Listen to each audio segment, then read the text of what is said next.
everyone. So exciting to have you with us today. I'm Bill Brewer, the Nevada Housing Coalition President. I also serve as the Executive Director for the Nevada Rural Housing Authority. We really want to appreciate all of you for joining us today for a fantastic summit. Before we dig into what is sure to be an incredible 3 days of housing, let's get to the fun housekeeping stuff and get that out of the way. First of all, please keep yourself muted at all times. If you need assistance, please use the chat function. You can also use the chat to share questions and relative content, and we encourage you to do that. That's part of why it's important for us to get together. During the larger plenary sessions like this one, please turn off your video. For the smaller breakout sessions, feel free to keep your video on as much as bandwidth allows. For this large session, we're just trying to conserve bandwidth. We simply want to ensure a smooth video and adequate bandwidth during the conference. You may want to pin the panelists in your Zoom view so they're always on your screen for easy viewing, or you can adjust your view to speaker view. During the breakout sessions, you'll have the opportunity to use your smartphone to participate in live polling. So keep your phone handy, and this session is being recorded. With all that said, welcome to the inaugural Coalition Summit. We have over 220 people registered. Wow, it's fantastic. We have attendees from across various professional sectors, which is exactly what's needed to have a robust and solutions-oriented discussion around housing. This 3-day summit is produced by the Nevada Housing Coalition, a statewide member-based nonprofit to advance and promote affordable housing for all Nevadans. We have 3 full days, including our 3 general morning sessions and 8 afternoon breakouts today and tomorrow. We hope you blocked your calendar so you can fully participate in each session. And every session is designed to build upon the previous one and inform our final day, and ultimately inform our outcomes as we seek to understand Nevada's priorities for action through the housing recovery. We ask you to use the chat in all the sessions, chime in with your thoughts and questions, and really join the discussion. All voices are crucial. With that, some thank yous are in order for our summit today. This event wouldn't be possible without some pretty incredible people and organizations that have been working to deliver a valuable, worthwhile event for you. First of all, thank you to our presenting sponsors, the Federal Home Loan Bank of San Francisco and Anthem Blue Cross and Blue Shield. Really appreciate their support. We also have a number of supporting sponsors: U.S. Bank, Boston Financial Investment Management, the Richmond Group, Enterprise, New West Community Capital, Home at Last, a program of the Nevada Rural Housing Authority, and Citibank. And a thank you to our Nevada Housing Coalition Board. I am so proud of our active board and the planning team that's been paramount in making this event a reality. And thank you to our incredible Nevada Housing Coalition Executive Director, Christine Hess, who joined the coalition just before the pandemic hit. In a new world of social distancing and virtual meetings, Christine has developed impactful relationships with many of you on this meeting today and has elevated the coalition mission to new heights in an incredibly short period of time under some pretty extraordinary circumstances. So Christine, thank you. And a big thanks to all of you for attending. This is a challenging time and a great time of possibilities.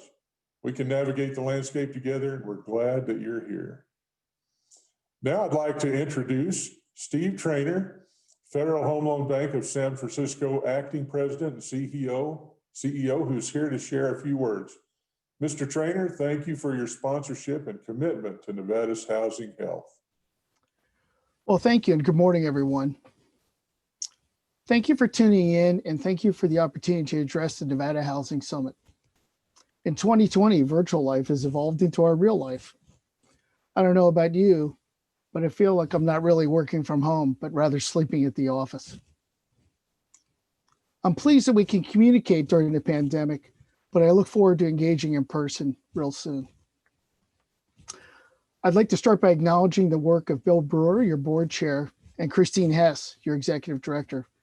Both do a fabulous job of advocating for affordable housing all across your state. Also, two of our Affordable Housing Advisory Council members are here today.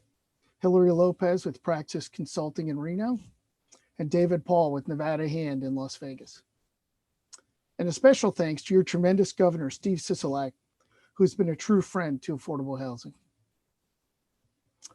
On behalf of the 21 member institutions of the Federal Home Loan Bank based in Nevada, we are pleased to sponsor this housing summit.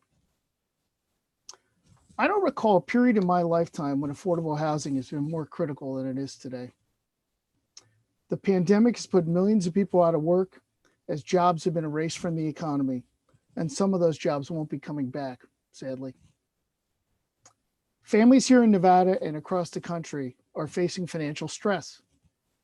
If they live in housing that is affordable, it eases the burden somewhat, knowing that housing costs aren't overwhelming them. But we also know that for those families who struggled to make rent payments before the pandemic hit, these are troubling times. Households are forced to decide between paying the rent, putting food on the table, or paying for prescriptions. These scenarios are what spur us all forward in our quest. Thinking of those families deepens our collective commitment to increasing the production and availability of affordable housing. Nevada families need us and America needs us.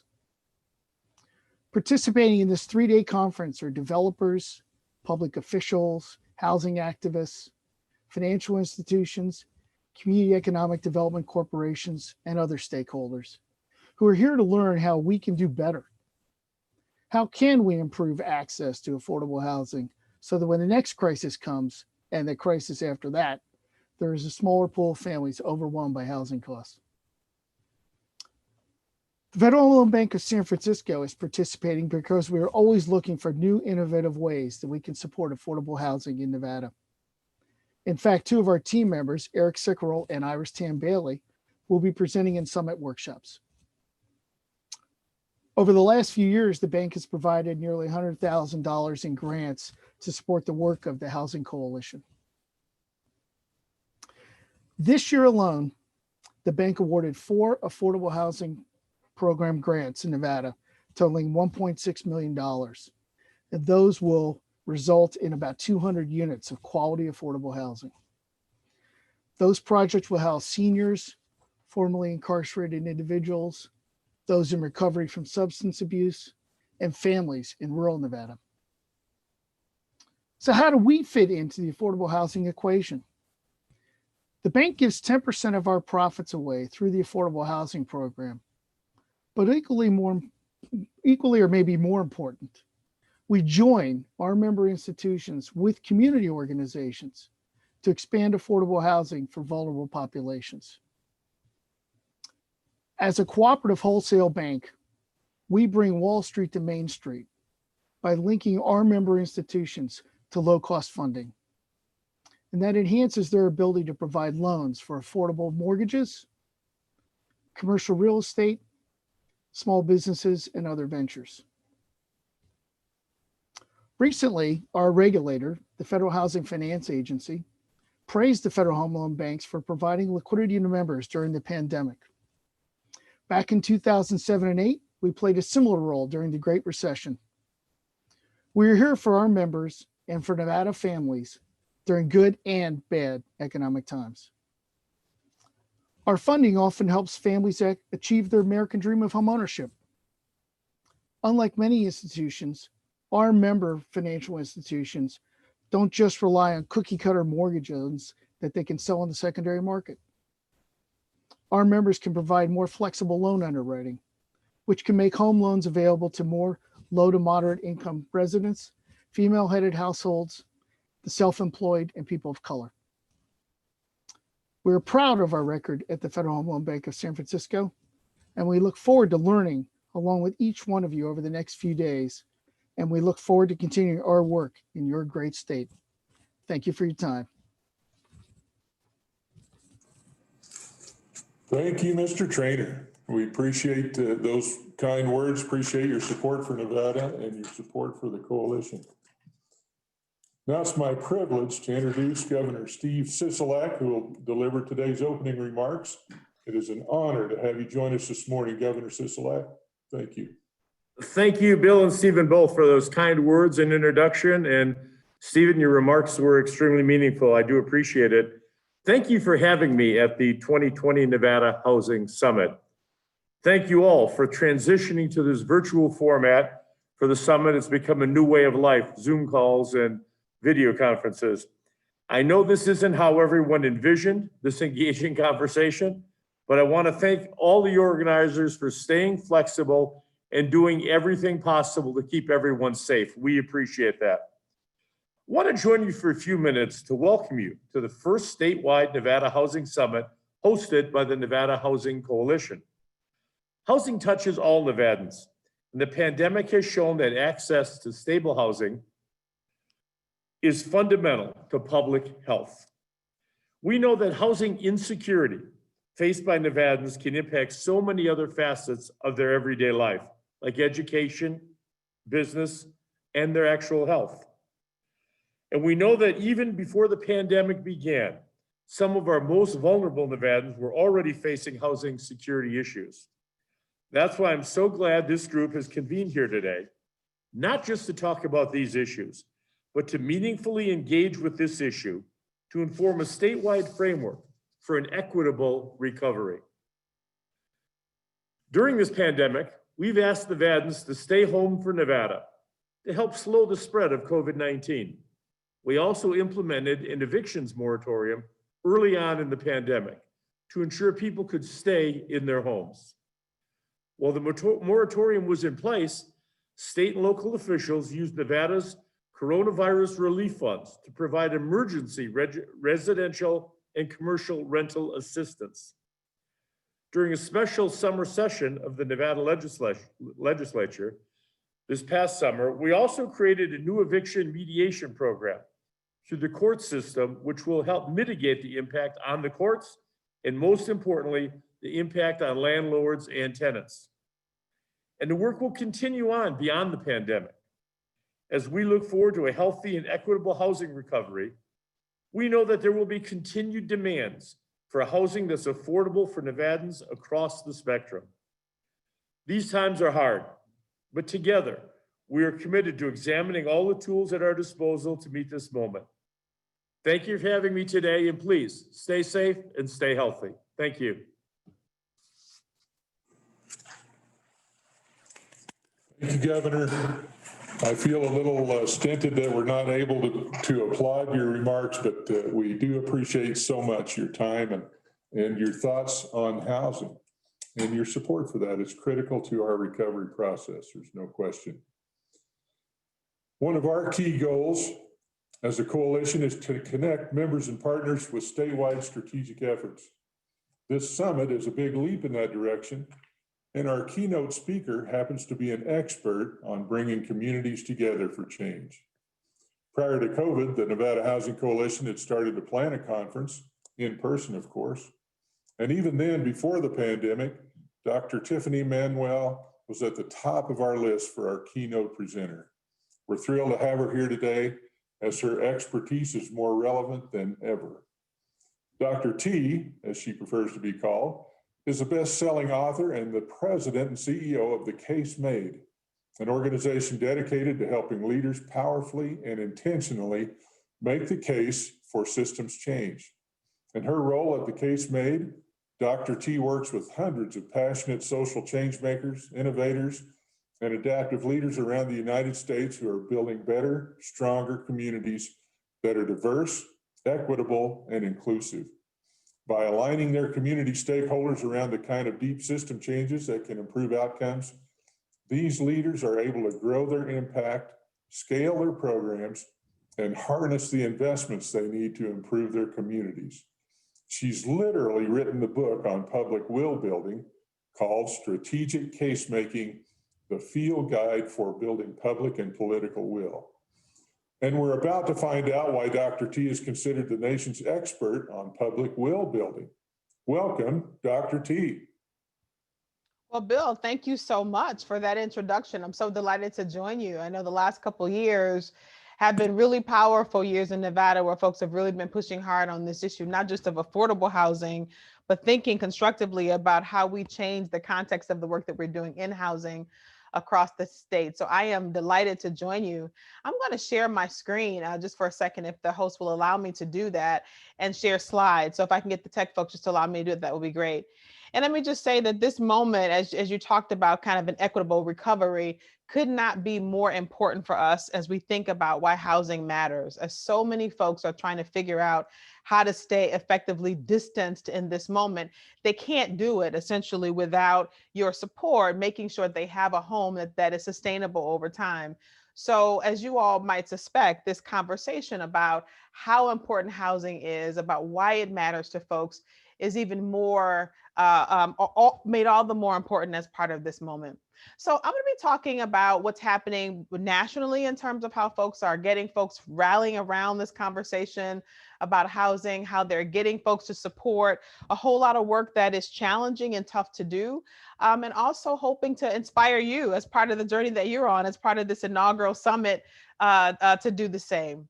So I am so excited. I have to say, I would love to be there in person, because y'all have such a beautiful state in so many different ways, that I'm bummed that I didn't get to make the trek out there. But we're going to do this the sort of COVID-19 way. We just call it the COVID-19 way for the time being. And I want to say that, as you know, I certainly feel welcomed into your state. That what I want to come and just talk about is the need not only just to be thinking about the housing solutions that we have on the table, but really to be thinking about how we build public will, how we get folks to have the confidence in the work that we're trying to do, to want to lean forward on the things that we're bringing forward, how we get political leadership to bring the best of what they have to offer in these conversations, to understand how we shape our communities for the better. And so this conversation today is, how do we do that, right? What are the challenges of doing that? But also mostly, how do we rally people around what we know are very necessary things in this moment in time? So I'm going to start by just where everybody is right now. I just want to start with let me start with the tough stuff, right? Let's start with the things that are challenging for us across this country. And that is, our housing systems are experiencing some of the toughest challenges we've seen in more than a generation. And I want to say that because I want to get us in the right moment. This is not the time to sort of be concerned or kind of tinkering around at the edges. Like, this is really tough stuff that we're trying to solve for. And even before COVID-19, we were already sort of thinking through how we make sure that folks have a decent place to live. And now that challenge has been made all the more kind of daunting. What I would say is, how we respond in this moment matters. There isn't a county in Nevada that is not experiencing the challenges of what it is about providing housing. Every single county across the state is challenged by this, right? It's trying to figure out solutions. And how you and I respond in this moment, how we help to lift up the aspirations of people who live in each one of those counties every day, who is struggling to maintain whatever housing that they have and struggling to be stable in that housing environment. How we respond in this moment to those folks absolutely matters. And I hope you feel the importance of that. What I want to say is our response, let's just talk about what the headwinds are. Before we get into how we do this, I want to just talk headwinds just for a second and just kind of get into some of that. We know that one of the headwinds are, let's just face it, we're in a very tough, this is electoral season, right? And there's a lot of headwinds in the political space. You know, housing has always been, despite a lot of infighting with the political parties and all that, housing has always been a bipartisan issue. And it's tough in this environment to stay bipartisan, but we have to do that, right? Housing is tough, but it's always been this issue where both political parties, no matter where, but and even outside of the two primary parties, it's always been an issue that's bipartisan, and it's tough and these headwinds, but we have to stay in that way. I'd also say another headwind is tough and challenging when folks don't always see, they're not sure they have a stake in our success. I bring you this example, was published in Shelter Force magazine. I'm on the board of Shelter Force magazine. And so Shelter Force is a community development magazine where they talk about issues that are happening in communities all across the country. And I just offer this as an example. I'm sure if I were able to talk to you one-on-one as part of our conversations there, you probably could lift up about 3 or 4 of these kinds of examples where, you know, you had a situation in Camden, New Jersey, where folks in community have been saying for a very long time, hey, listen, we need investment in our communities, not just in the downtown waterfront area. Y'all have been building up the nicer parts of Camden. We need investment in our communities. And so after a number of years, policymakers said, okay, we're going to start investing in affordable housing in communities. And the first thing they got as a response was a pushback saying, hey, listen, we don't want that stuff in our community. And so they're going, wait, what happened? Like, you've been asking us for years to do more affordable housing in community. And now that we're doing that, you say you don't want it. And a part of what's happened is, right, the only way, or one of the few ways they could get that affordable housing placed was to do some of those units as affordable units, some of those units as market rate. And the community came back and said, no, you guys aren't building this for us. Look at the quote on the bottom of the screen. You're not building this for us. We know what's going to happen. You're going to build that stuff here. And the next thing you know, there'll be a Starbucks on the corner, and then there'll be an Abercrombie and Finch and all this other stuff. And we're going to be pushed out of our neighborhoods. And so what I want to just say to you, I'm sure there's some of these kinds of issues where y'all are trying to work in earnest with communities, and it's challenging when those communities don't necessarily think that they have a stake in your success, or they're not sure. And this is certainly the case on issues of a race and ethnicity, right? When folks around COVID-19 are not quite sure, right, given the history of what's happened and how the response to COVID-19 is rolled out, that they have a stake in your success. So another headwind. Let's just get it all out here.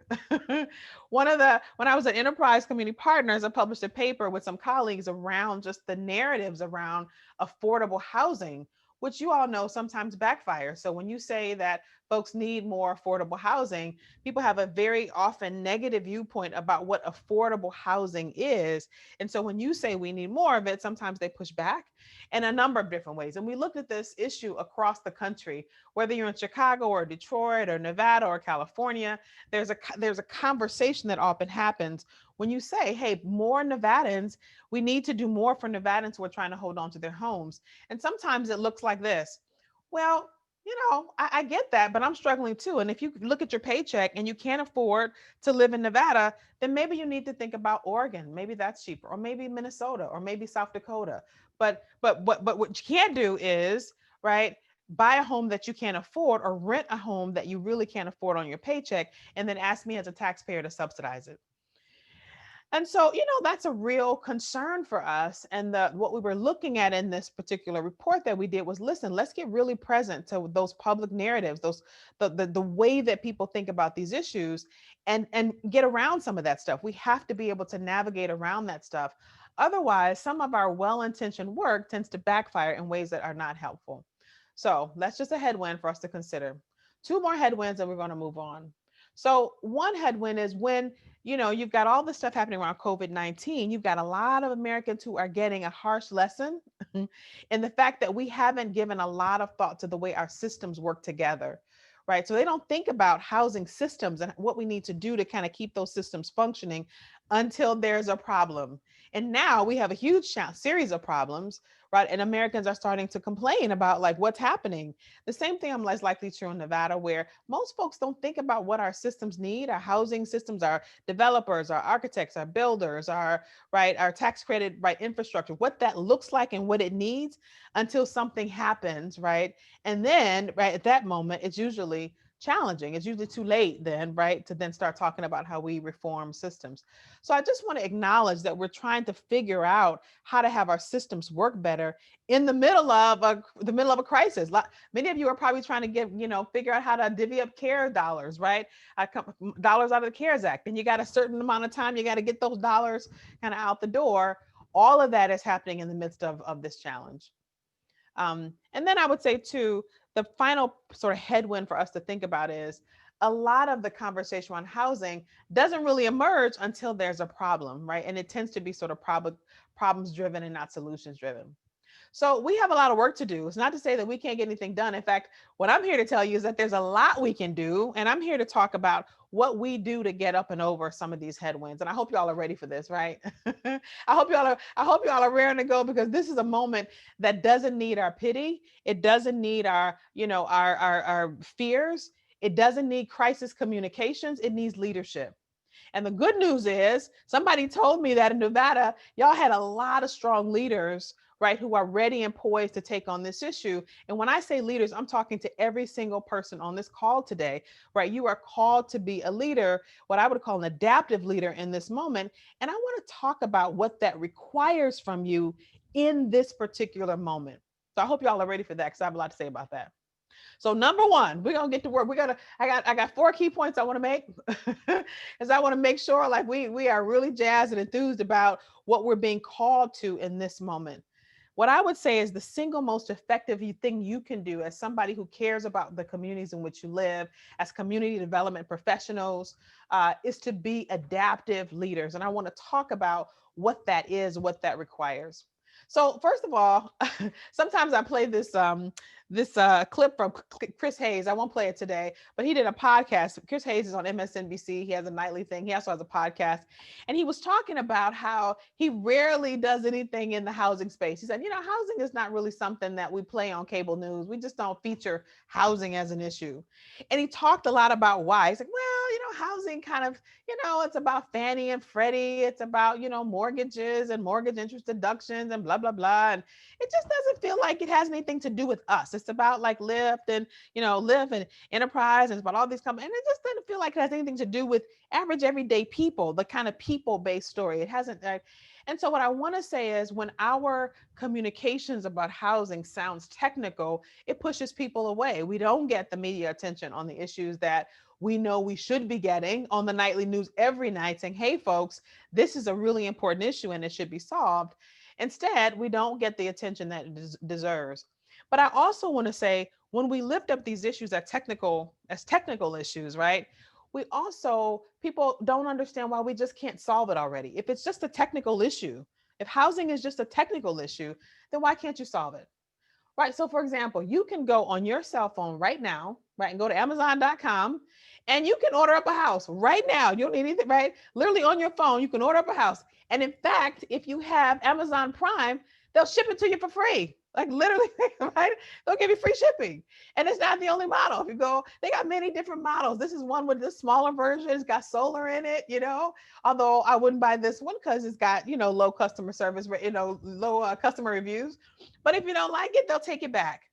In addition, there are things like this, right? From a technology perspective, you can 3D print a house for less than $4,000 in 24 hours. So folks are listening to us talk about how we are struggling to solve the housing crisis. And when we lift it up as a technical problem, they don't understand why we can't solve it. Just print some more of them up, right? What's the problem here, right? And this example from LA, I hope, gives you a sense of what is the difference between a technical and adaptive problem.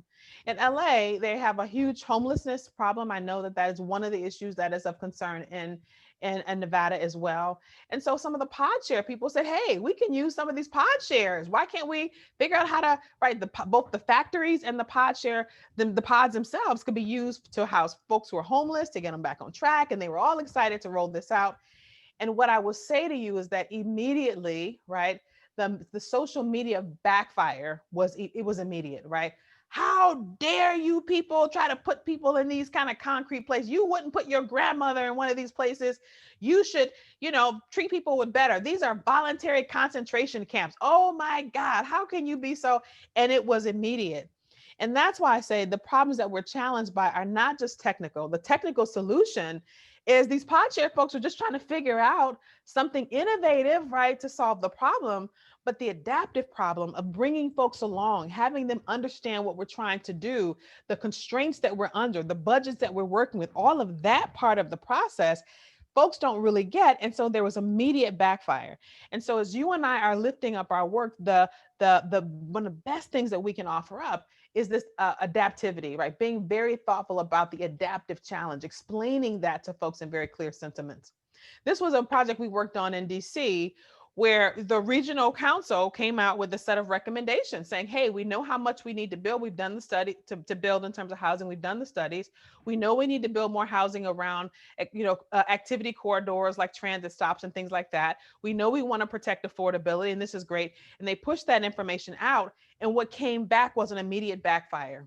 Now, I want you to look at the city, the DC, and this picture on the left, which is the cover of their report. And one of the things you see are cranes all over the city. And that's exactly what the backfire was. So average everyday folks, even folks who needed affordable housing, said, oh my God, I'm so sick. There's a crane on every corner in the city. I'm so tired of it. The traffic is a problem. We don't want it. Da, da, da, da. And so there was this huge backfire, right?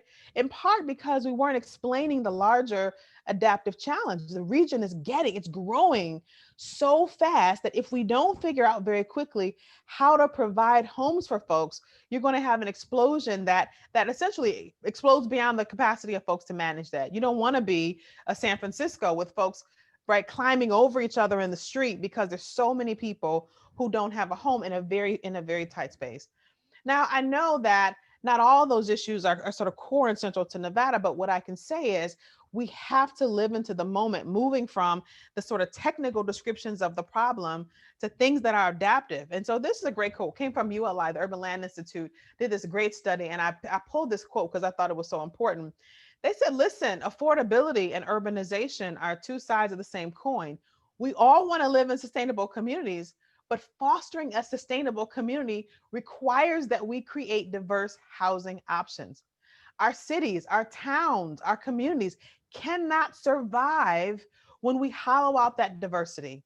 That is to say, if we're only creating homes that are luxury condos for folks who can afford high level, if we're only creating one type of like 2-bedroom flats, or we're only creating 4-bedroom houses, when we know there's a whole variety of folks who are trying to be housed in Nevada, we're hollowing out that diversity because they can't find a place to live, right?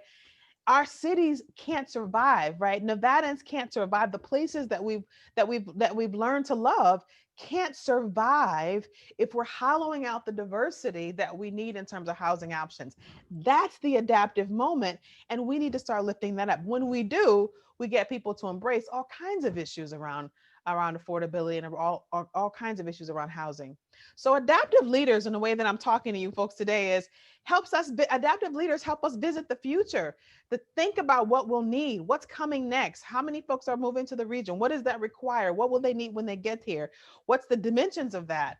And to get you all into the spirit of this, I want to do something a little tongue in cheek. I want just to think about, adaptive leaders as helping you visit the future. I want to share this. This was an old video of Bill Gates talking to David Letterman about this crazy new thing. It was something called, I think it was the internet, this crazy new thing. Listen to what they say.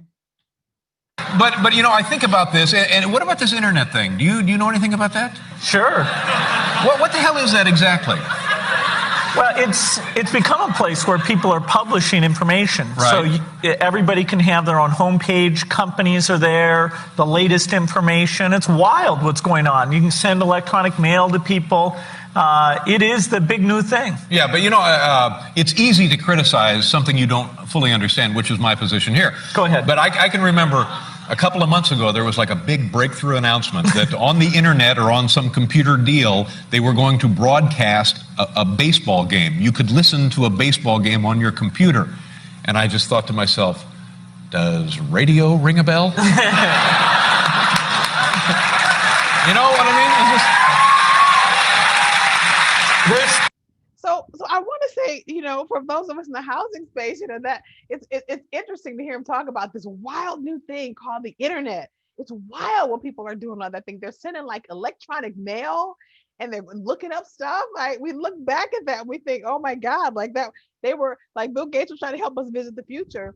And I would say, let's take a page from the technologists who are saying, don't just respond to what people are saying. Like it's our job as adaptive leaders to read things that are not yet on the page, things that people can't see right yet, to have them envision what that future requires of us. And when we think about technology and what that technology is happening, right, it looks a lot like this, right? This is Amazon's new delivery model, right? I call this the mothership of right, the mothership. And these are little drones that go up into the mothership, get a package out of the mothership, right? Take that package they'll go to your address, drop that package at your door, take a picture of that package being at your door, and then send it to you on your website, in your email, so you can see that they dropped it. And then it goes back into the mothership to get another package, right? And that's the new delivery model, right? And so that in and of itself is like a notion that that the future is coming, folks, right? And we have to help our communities adapt to what it requires. And that's not just the future in terms of delivering packages, but even in terms of the way we think about how housing is built is going to change dramatically. Like, look at this.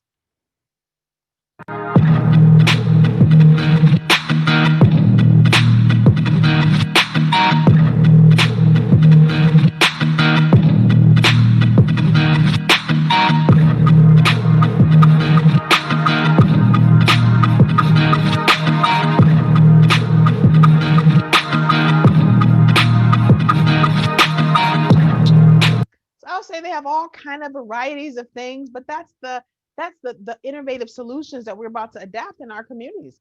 Even things like looking at different types of housing. We got folks that are single family detached, all the way out to mid-rise to live and work. I mean, all kinds of housing. A diverse mix of housing is going to be necessary to meet the challenges of the future. Even things like this. This is shipping containers, right? Folks have said, listen, we have to get better at adaptively reusing, right, materials that already exist, right, so that we don't completely blow up the planet, right, because we're not addressing issues of climate change. These are shipping containers, and when you say to people, hey, we're going to build housing out of shipping containers, they will say, oh my God, like, don't, you wouldn't put your grandmother in one of those. Actually, if you saw what folks are building with shipping containers across the country, you would say, wow, that's really nice. It's our job as housers to sort of help people visit the future and understand what's possible. And even if that's not possible, there's so many different innovative ideas. This is social housing, right? For young people especially, you've got so many millennials who are graduating from college. It is going to be a very long time because before most of them can afford to buy a home. Most of them are carrying so much student loan debt, but there still need to be housing options for folks who are not quite ready to own a home or not quite ready even to be able to afford their own rental spaces. But there's a different way to do some of that, right? Things like mixed use. There's all kinds of ways you can build in commercial development and housing and in areas that are more urban. There's all kinds of things like even just how we finance housing. On the left is a church group. These churches got together in major city and decided that they could do a good job of helping families finance a new home, right, in ways that banks were not kind of willing to do. And so they had this whole model for how you do that in the financing space, right? Like saying, hey, we can do better. We can do a good job of this. Or on the right, folks who are saying, hey, what about tiny homes? That we can, there's a way in which we can adapt some of these tiny home models to do something different.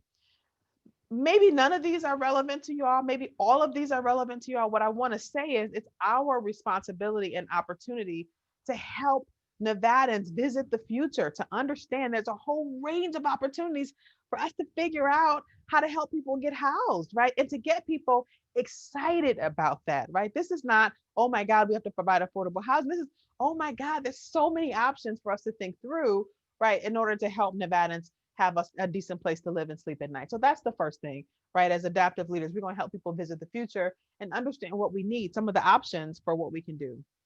The second thing, so we had 2 out of 4, adaptive leaders understand that their strength is rooted in collaboration, right? In alignment of a whole lot of stakeholders. Y'all are called to do the work. You got to pull a whole lot of people together. And you all know this, right? To make housing happen. And I love this quote by Warren Buffett. Warren Buffett said, listen, predicting the rain doesn't count, right? So it doesn't count if all you can say is, we're going to visit the future. We know all these incredible, innovative solutions are coming in the future. Predicting that doesn't count. What counts is building the ark, right? Predicting rain doesn't count, it's building the ark.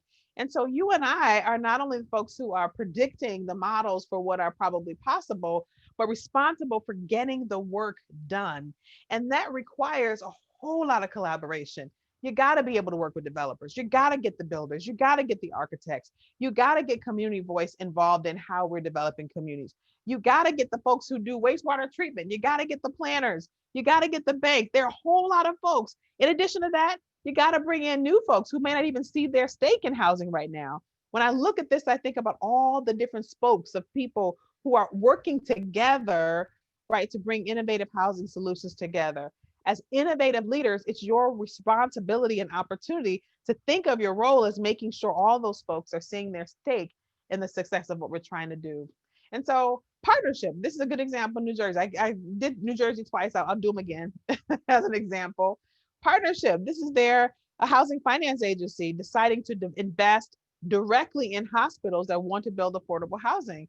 They're the first folks in the country to take a chance and do this, a different kind of funding structure, but they're saying, hey, we need partners. And if hospitals are willing to partner in this kind of fundamental way, put their balance sheets up, right, to help do some of this work, we're willing to fund a little bit of their activity because we want to be strong partners. Adaptive leaders understand these kind of partnerships are really critical. And so what I hope is what's happening in Nevada, and I heard a little bit in the governor's conversation, I heard a little bit in some of the introductory comments about an equitable recovery requires this kind of partnership. Listen, folks, this is the name of the game. The only way this stuff gets done is through collaboration and partnership. So you and I are called to lift that up. Adaptive leaders understand that those intersections matter. So we have to be thoughtful about that. So here's the third one. I'm going to say to you all, facts and data are important as we try to make the case for the kind of solutions we know are important for Nevada, but we have to use facts and data very strategically. If not, they backfire. And so I just want to make us present, to get us really present to how people read data and information. So here's an example. This came out from county health rankings a while ago. They were trying to get people to embrace the idea that housing is necessary and important. So 1 in 10 US families spends more than half of what they earn in housing costs. What I will tell you is this backfires instantly, right? First of all, because the average everyday American or average everyday Nevadan looks at that and says, 1 in 10, hey, that's not a problem. That's a success story. That means 9 out of 10 families. That means 9 out of 10, right, are spending kind of within their range. 9 out of 10 are getting it right, right? That's not a problem. I think that's a success story. But also when they look at that, what they'll also say is, if there's a problem with the little yellow house, well, what's wrong with them? Because the other 9 houses are getting it right. Somehow that 1 out of 10 can't figure out what the other 9 out of 10 families have figured out. And so what I'd say is what we don't want people to do is to say, well, why can't those families afford it? Do they not know how to manage their money? Do they not know kind of how to buy a home? Do they not know what it means to spend within their budgets? And I know that as affordable housing advocates, that's not what we're saying. But when you look at that data, like the way that it's shaped and formed, it backfires on us consistently. And I can give you lots of other ones in terms of race and ethnicity. Some of these data, some of you are trying to raise up equity issues. This is another one that came from Fortune magazine and Forbes. They were trying to talk about the racial wealth gap as it relates to Blacks and Latinos. And they said, hey, listen, Blacks and Latinos are going to be broke in a few decades because the racial wealth gap is getting worse. And they were just trying to lift up, right, just the wealth gap of various families and talk about that, but without some information about why that's happening, why this gap is so large, right? The only thing you can do is say, well, what's wrong with them? Why can't those Blacks and those Latinx populations get it right? Why do they not know how to save their money, right? One of the things that housers we might interject is say is, hey, housing is a huge issue. You've got more access to homes, particularly the home ownership, and other groups than you've had historically for Blacks and Latinx populations. That's a huge issue. And if you want to solve the racial wealth gap, you need to solve for this issue of housing, because that's the only way to get at that. Housing is the number one expense that most families have. I don't care who they are, right? Housing is whether they own or whether they rent, and it is the primary way that people build wealth in this country. So if there's a racial wealth gap, right, the issue, a large part of the issue is access to housing, right? But that's not what this says. So I want us to be very careful in how we're trying to lift up some of this data. Even things like this. I know this was, Nevadans. Nevada has the highest rate of homeless youth in the nation, right? Without giving me more information about that, I'm going, hey, what's wrong with Nevada? What are y'all doing, right?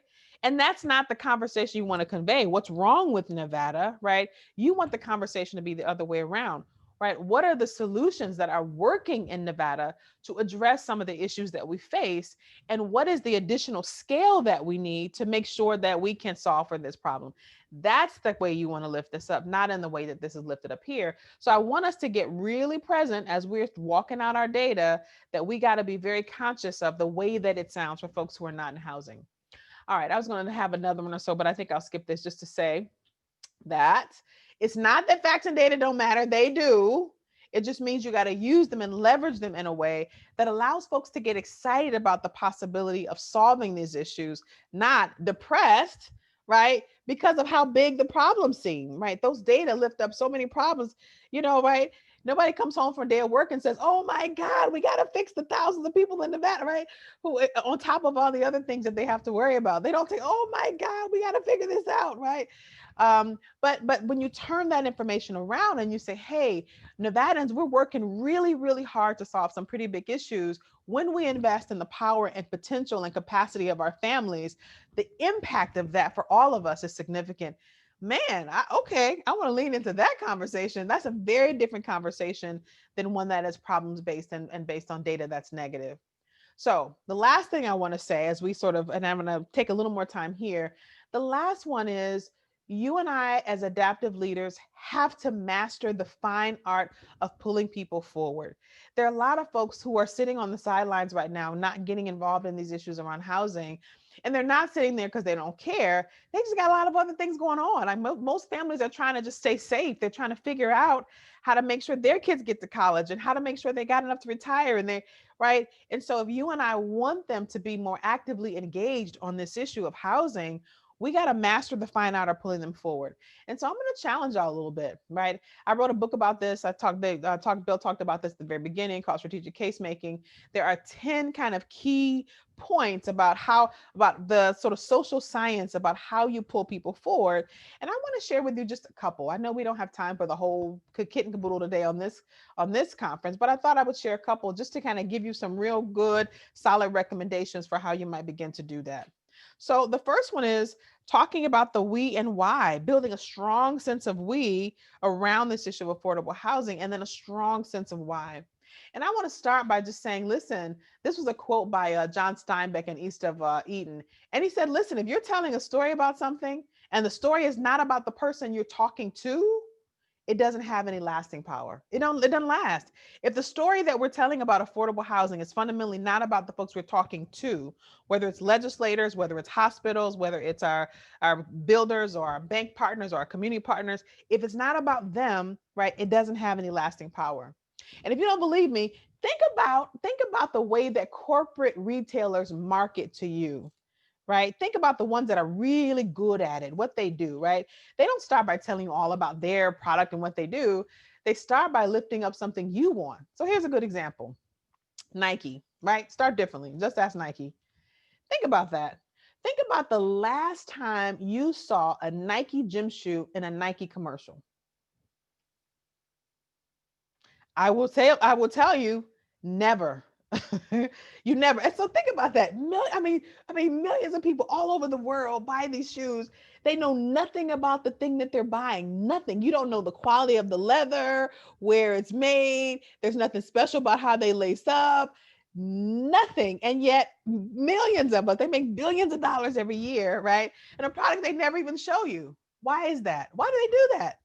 Because Nike's figured out that they can sell a hell of a lot more gym shoes to you or the sneakers to you, right? By putting in front of you who you are and who you want to be, right? Than they could by showing you a gym shoe. So they figured out when they put in front of you fearless people, like people who are doing great, grand, and awesome things. This guy at the top of the mountain, you want to be that guy. Yes, I want to be. Who doesn't want to be fearless, right? You put that guy in front of somebody and then you say, yes, here's our swoosh. People go out and they buy more gym shoes. Imagine that, right? And so I'll say to us, as in housing space, we've got to get good at that.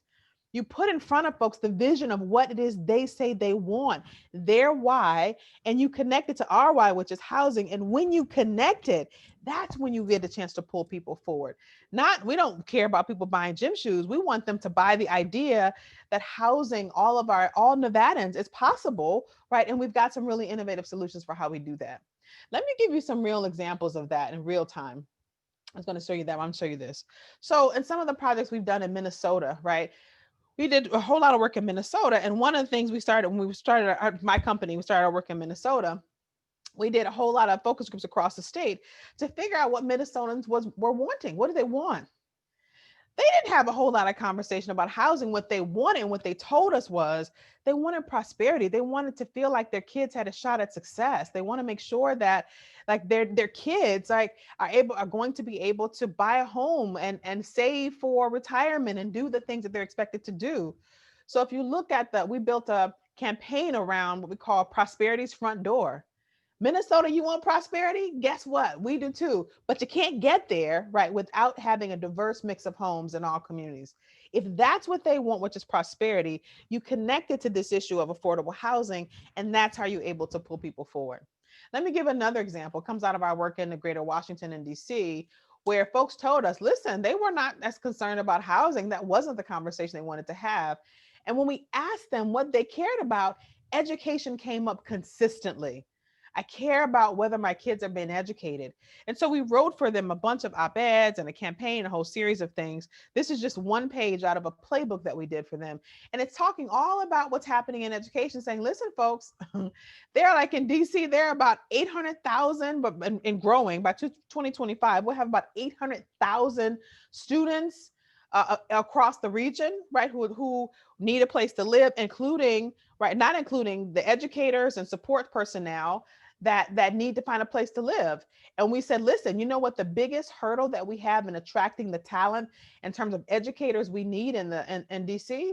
The biggest hurdle isn't education, it's housing, right? It's expensive to live in DC. And so when you got really committed teachers who have options and choices about where they land, they're not landing in a place where they can't support themselves in a decent house. And so as you see in the bottom of the right side of the screen on this particular thing, we said, listen, so when someone asks you how we can improve the schools, spell it out for them. HOUSING, right? Because nobody wins if our educators are so unstably housed that they leave at the very time when we are facing already impossible recruitment odds for our teachers, right? And the longer we put off this issue of housing, the greater the losses are going to be for everybody. So if you care about that as an issue, guess what?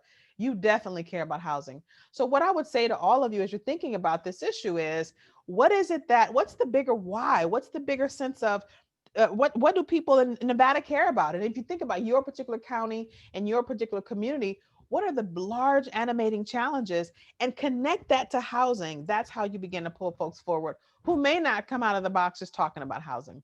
So that's the first way.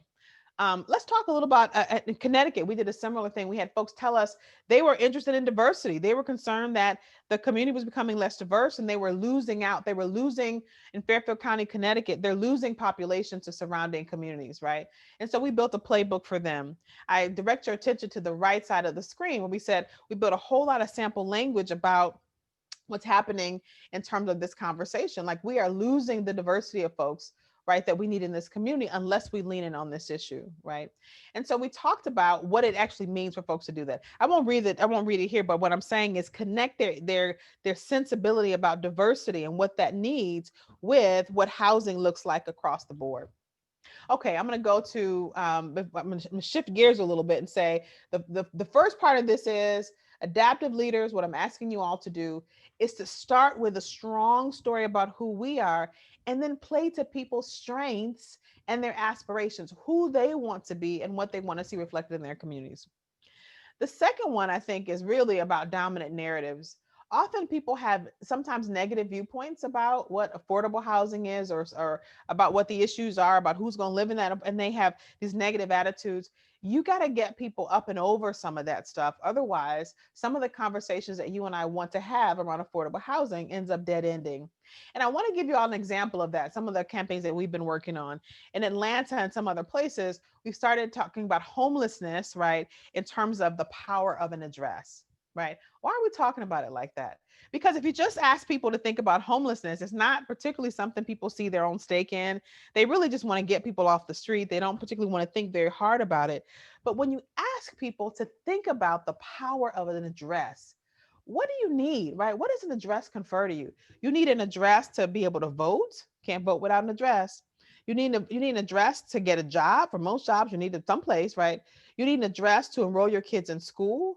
You need an address if you're a veteran getting benefits, or right, what you got to have an address, right? I could quote you a list of probably 50 things, right, that you need an address to be able to do, without which, right, you almost can't function.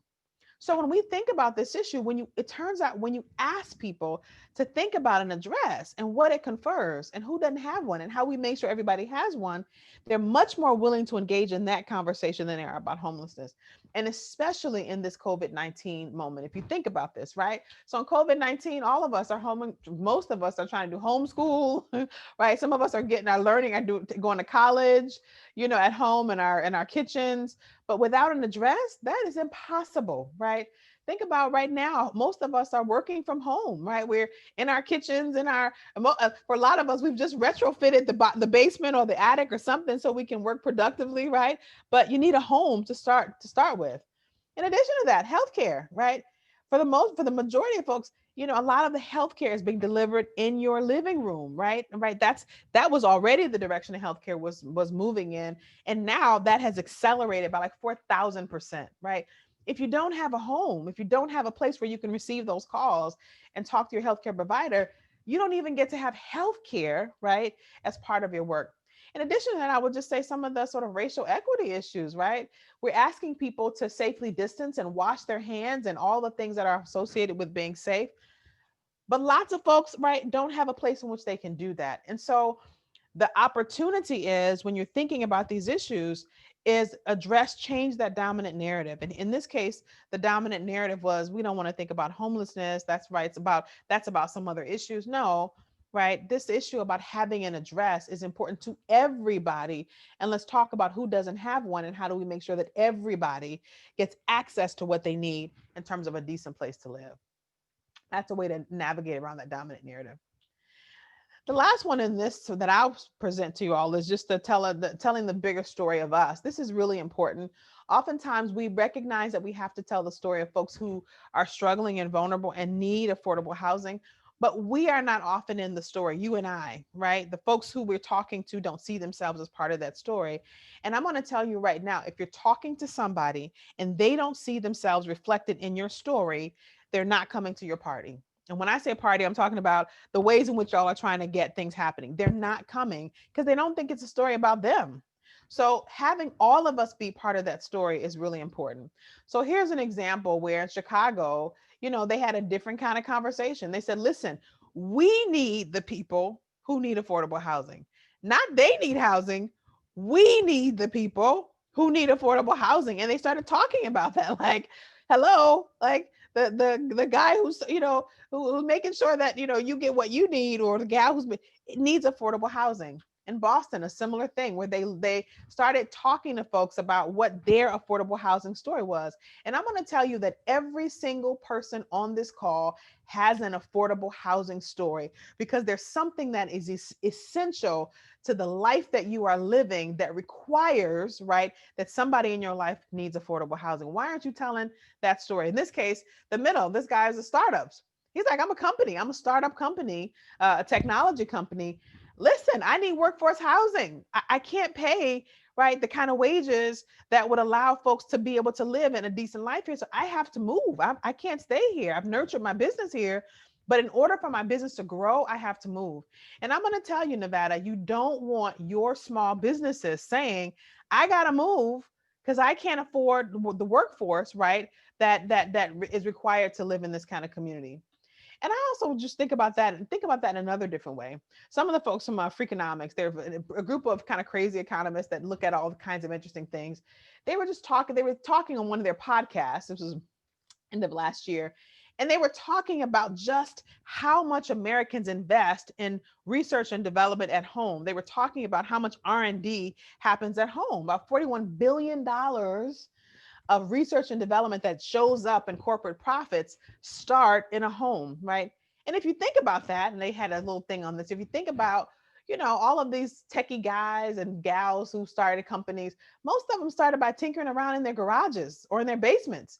Folks who built the personal computer and the internet and a mountain bike or the artificial pancreas, all of that stuff didn't come from some big, corporate lab. It came from people, average everyday Americans like you and I, tinkering around in the garage and in the basements trying to figure something out, sometimes for our own families, and figured out something that lots of folks could benefit from. And that's how they were able to start their businesses. And so what if we started talking about housing in that way? Listen, our homes are laboratories of innovation. About $41 billion, right, of innovation is happening across our country. How much of that is happening in Nevada? right? Billions of dollars of investment, of R&D, of innovation is happening at home. To do that, right? Folks need a place to live. Folks need a place to create. And that's a part of the story that y'all are telling. When you start to lift that up, guess what? More people in Nevada will start to see their stake in your success. They'll say, yeah, I get it. Yep, I know why we're doing this. A whole lot of reasons, one of which is innovation is built into the homes that we have.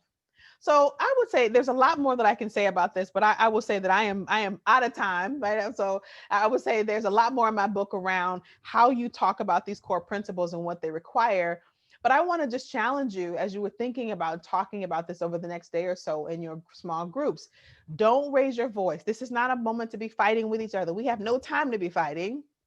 As Desmond Tutu said, don't raise your voice. Improve your argument. Improve the way you're engaging folks around what our housing needs across the state, and you'll get people to lean in because they'll see their stake in what you're trying to do. That's the challenge for us. So I want to end by just saying, listen, folks, this is the moment we got to meet. That the health folks got it right when the COVID-19 started, when they said, my health depends on you and your health depends on mine. Let's take that on. The same thing in terms of housing. My housing stability depends on yours and yours depends on mine. We are connected. Our fates are connected. And when we tell that story of hope and aspiration and community building and interdependence, we get a lot more folks to lean in. So I'm going to say thank you very much. I want to end on this slide here. When I look at this group of young people, I love ending on this kind of slide because these are young people just running down the street, having a good old time, and they're just playing. They have no cares in the world. Some of y'all may not be young enough, old enough to remember this, but I remember those days. You can think of yourself when you were young and you were running down the street. You had no cares in the world. And I would say to you, these young people, they don't know yet, right, how hard it is for their parents to struggle and find a decent place to live. They don't know yet about, racism, or that not everybody will appreciate who they are because of the color of their skin. They don't know yet how hard their families may have to work to earn a living to make sure that they get to go to the best schools that they don't know yet all the challenges, right, that we could certainly talk about with our children. And my goal and aspiration is that we never have to tell them. We never have to have a conversation with these kids about affordable housing and who doesn't have it and who's left out and we never have to have a conversation about racism or any of that because they don't experience it. We never have to have a conversation about what it means to be poor and struggling. Like, that is not a part of their consciousness. And I believe that as Nevadans are thinking about the work moving forward, that you are holding up those aspirations for your children as well. We never want to have a conversation with our kids about things that we're able to solve. So I'm going to stop my share there and I'm going to say thank you so much. And I hope that as adaptive leaders, y'all are ready to do this work this year because this moment requires you. Thank you. Thank you, Dr. T. That is wonderful encouragement, wonderful words of wisdom. We appreciate that so much. We do have some time for a few questions and answers. So I would invite folks to join the chat. We're seeing a lot of thank yous for Dr. T. If you have a question, feel free to pose that. I just heard so many good things throughout your talk, Dr. T, and I'm just trying to process it all right now to see how we might do a better job of framing our housing problem and combining that with other things so that people can really see what's needed. And we have a tremendous problem in Nevada. As you know, we are number one, which is not good in terms of lacking affordable housing. And we only have 19 units of housing affordable to people at extremely low income for every 100 people who are at extremely low income. Mm-hmm. And so it's a huge problem and there are always limited resources. Mm-hmm. So in your experience, how do you help people harness those limited resources and decide on what the priorities are, whether it's housing, healthcare, education, what the case may be? Mm-hmm. Yeah, thank you so much. Thank you so much, Bill. I would say absolutely that this is a huge it's a huge challenge. Nevada's #1 on a number of different indicators that might be challenging, but I want you to flip that completely around, right? It's not that you all are at the bottom, it's that you all are in a position to have the strongest, biggest comeback of any state across the nation, right? Because of like the work. So when you all lean forward on this issue of housing and lean forward and hard, you all can make the biggest impact of any state across the nation because you're investing in the power and capacity of your folks around this issue of housing. So, wow. I mean, like when Nevada leans in and does this well, like you're going to be able to do this better than anybody else because you've got right the both the track record, the incentive, the opportunity, right, to do this. So I just think that at the most basic level, even turning this around, this is not a problem for us to solve. This is an opportunity to engage Nevadans in a way that we've not been able to do in decades. This is what y'all are facing is again, some of the greatest challenges in a number of decades around this. Wow, amazing. And you've got, strong political leadership that are leaning in on this issue. There are for many years, probably many political leaders didn't see housing as a priority. They didn't see the wisdom and value of it. Now, I will be willing to bet you that there are very few political leaders in Nevada who don't understand the importance of housing, especially around this issue around evictions, and are not saying, okay, wait a minute, let's have a conversation about what this is. What an amazing opportunity for us then to be addressing some of these issues. Well, it really is an amazing opportunity, and it's a story we need to really learn to tell.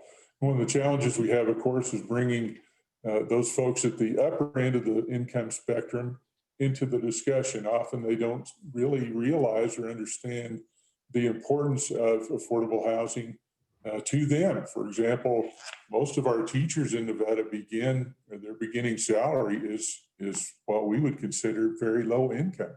Mm-hmm. It's incredible when you think about that, and yet those teachers are so important to our communities. And that's just one example. How do we bring those upper income folks into this kind of a discussion? Yeah, I think that's exactly right. And that's why I really wanted to hit home a number of different ways of getting at this issue. That teachers conversation is really important. You want Nevadans to be the best educated in the nation? Absolutely. You want your kids to have the best education possible? Absolutely. You can't get that. You can't do that, right, without the investment in housing. You can't do it, right? Because those teachers that you're talking about need to have places to live where they want to stay in Nevada, right? Otherwise, what will happen is all the best teachers, the teachers that have big options, move to other places. And you don't want to have nurtured all that talent in your colleges and universities, folks who really have a talent for teaching. You don't want them to fly away to other places simply because they can't make the juggle work in Nevada. And so there are a number of ways. How do you retain a talented workforce? You want the best, these companies, right? As corporate leaders, you want the best, talented, qualified workforce. You know how you get them to stay, right? You give them the best possible life. And I'm looking at the background bill behind you. Beautiful. You've already got the environmental stuff happening, right? You got this beautiful environment all around you. Now, right, there's the opportunity to address the issues around housing. So to kind of help begin that discussion or to begin to reframe the conversation, what would be the first steps on getting that done? Focus groups, outreach to the community. How would you recommend doing that? Yeah. So here's the good news, I think, for lots of you on the call is that, most of you aren't sitting in although let's say before COVID-19, most of us were not sitting at our desks all day. You are actively engaging folks all over your community. And what you should be listening for, no matter where you are, is the things that are important to people in your community. So for some communities that I work in, and we do work across the country, the big important thing to them is diversity. Like we went to Connecticut, their thing was diversity. I can tell you that's not the same thing that you hear in Chattanooga, Tennessee, where we're working. That's not the big thing that they're really concerned about. They got a whole, right? Or Richmond, Virginia. We went to Richmond and they were talking about this notion of being a giving community. Like for them, there's a sense of pride around that. Like, well, in this community, like you can affect big things. This is not a place where, big policymakers run everything. We really lean into our communities and we're very active and they're very proud of that. So lean into that. If that's what you're proud of, then lean forward. So I would say, as you're thinking about this, as you're listening to people in your community talk, what are Nevadans proud of, right? When people think about why they live in Nevada and why they're excited to be there, what do they say? They say, wow, we got a great environment. People help each other. You know, we rally together when people need each other. Whatever that conversation is, that's the way, right, that you connect that to housing. Absolutely. If you're proud of it, if you're proud of that, then talk about how that's related to our work in housing. And a really good, excuse me, comment in chat just came up as really reframing the conversation about from the us to we, to draw everybody into that, to see us as part of the big picture and not groups of individual or special interests. That's exactly right. And that is a huge mountain to overcome in many conversations that you mentioned early on in your presentation, the headwinds that we face. And certainly we're being wearied by all of the political discussion right now. And soon that will end. We'll get settled into some kind of a normal political situation. And then we need to reframe all of that discussion into a we. How do we begin that? How do we take these new leaders that are coming into office and help them see that? Yeah, so I think that's really important, that there is a bigger possibility here for affordable housing. And I think, you know, part of from the vantage point of politics, you know, policymakers are always trying to think about you know, how they get the next win, about how they, you know, how they get to be the hero of the story. And it is a function of politics, no matter what side of the aisle you're on, right? Policymakers want to be the hero of the story. And so what we have to say to policymakers pretty profoundly, no matter who is in office, is listen, this is a win-win situation here. When you lean into affordable housing, it boosts our economy, it helps us retain workers, it gives people dignity. I mean, you list off the things. You cannot go wrong with an investment in affordable housing. This is the win, whether it's your governor, your mayors, your city council, your county supervisors, whatever that is.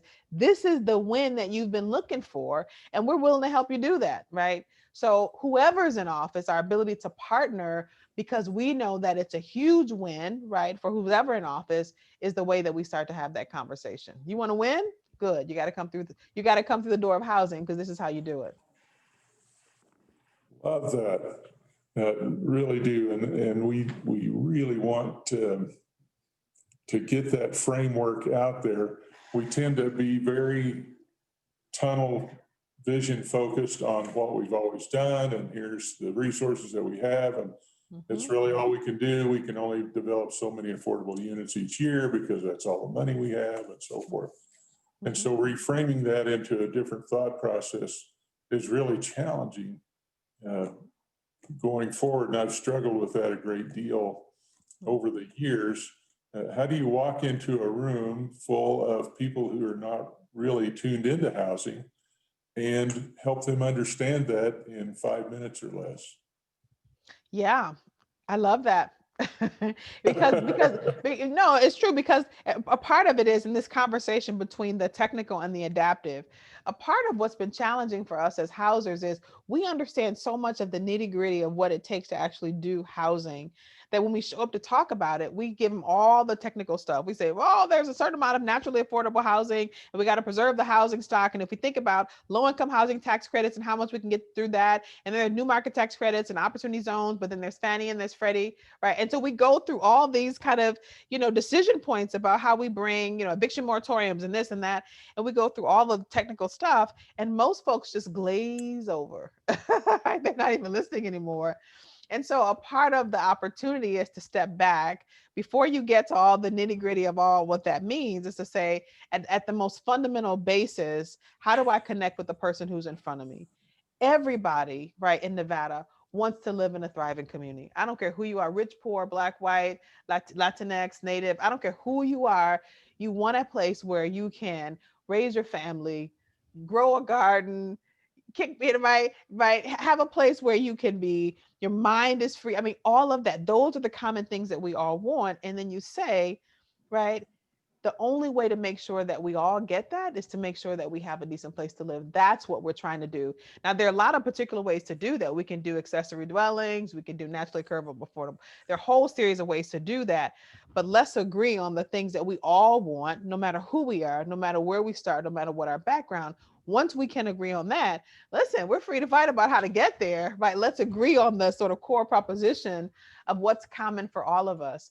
And that is early on what I was saying Chris Hayes was challenged by. He was saying, we don't do a lot of stories on MSNBC, on cable news. I mean, think about it. We're in the middle of probably the second phase of one of the most significant housing crises that we've had in this country. About 20 million people across the country could potentially be put out of their homes. That is huge. And cable news or news outlets are there's almost no bump, almost no conversation about it. How is that even possible? Right? Because they don't want to have a conversation about Freddie and Mac and accessible, ADU. They don't want to have that conversation, right? They want to have a conversation about what it means to average folks. And you and I, all of us on this call, we've got to get better at distilling this down to those most simple points of view. That simple framing gets people really excited about what this is. Thank you, Dr. T. One final question. Where can we get your book if we're interested? Yes, you can go to my website, and I would say not only just get the book, but subscribe to my website, which I push out all kinds of helpful guides for folks, not only in housing, but a number of different spaces like the social determinants of health and some of the climate change work. But you can also get it on Amazon.com. If you just type in there, Dr. Tiffany Manuel, you can get it on Amazon.com. And absolutely, there's a lot to this work. And I would say take the time. We've got lots of lessons in the book, but also lots of just reflection questions like how do I know when I'm doing it right? I get that question all the time. Like, Dr. T, I read the book, I got my stuff. How do I know when I'm doing it right? There are impact questions in there. So like the we and why that, Bill, you were asking about at the very beginning, like how do I know when I got that right?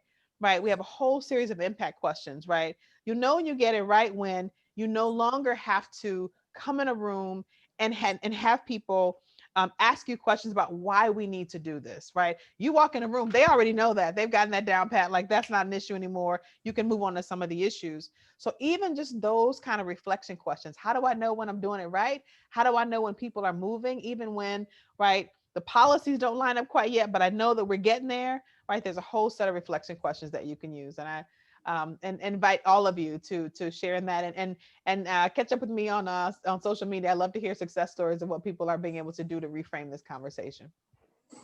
Fantastic. Thank you. I see Christine has got the link in our chat. So if you're interested, please pursue that. We really do thank you, Dr. T, so much for your time and wisdom, sharing all of that with us this morning. We'd love to sit at the table with you and talk for hours about some of this so we could download a little more effectively. Right now, though, I'm going to turn the time over to Christine to do a little housekeeping and outline the remainder of the day. Christine?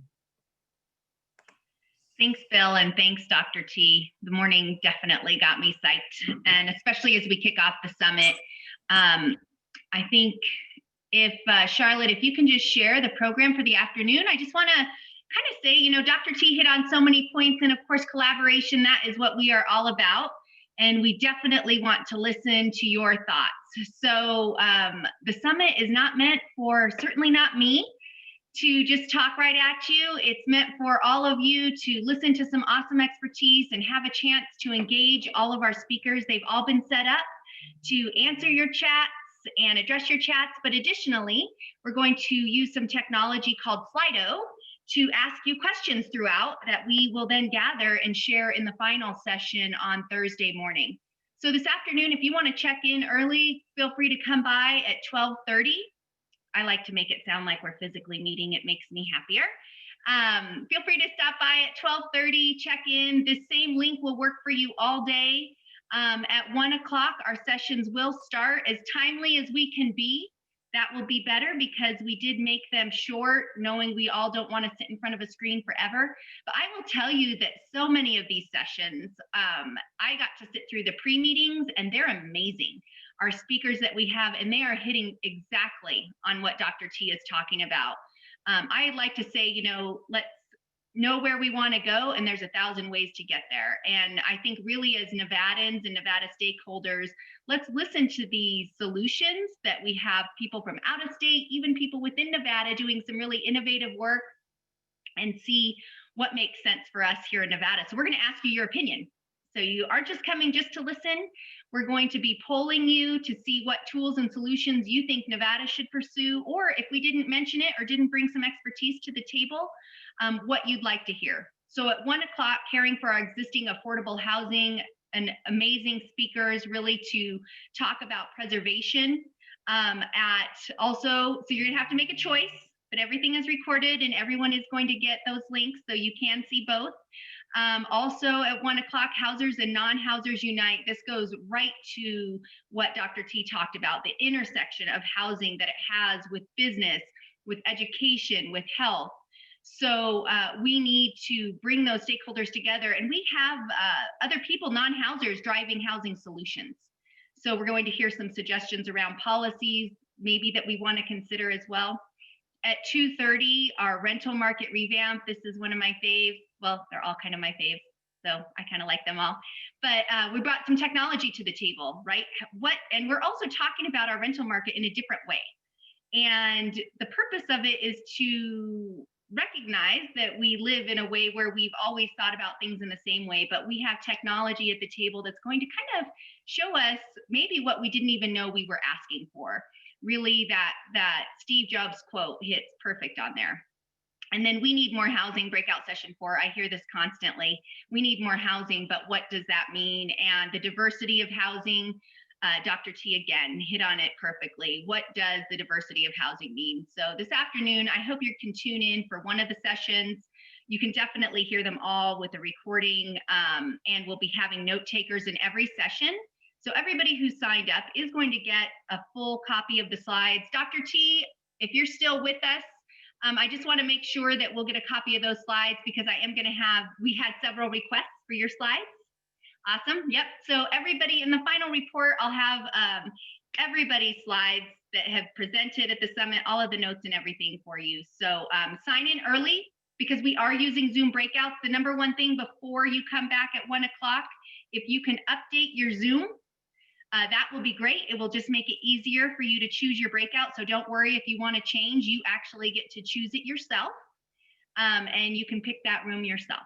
So really looking forward, and it was awesome to hear Governor Sisolak's commitment and support for housing. We are so fortunate, as you'll hear throughout this summit, to have Nevada's leaders that are working here in Nevada and in DC, all of you here. So I just appreciate it. And thanks, Bill. I work for an awesome organization, and our sponsors, Federal Home Loan Bank of San Francisco and Anthem. Wow, for our first summit to have a couple stellar presenting sponsors and all of our supporting sponsors is really fantastic. Well said. We'll see you.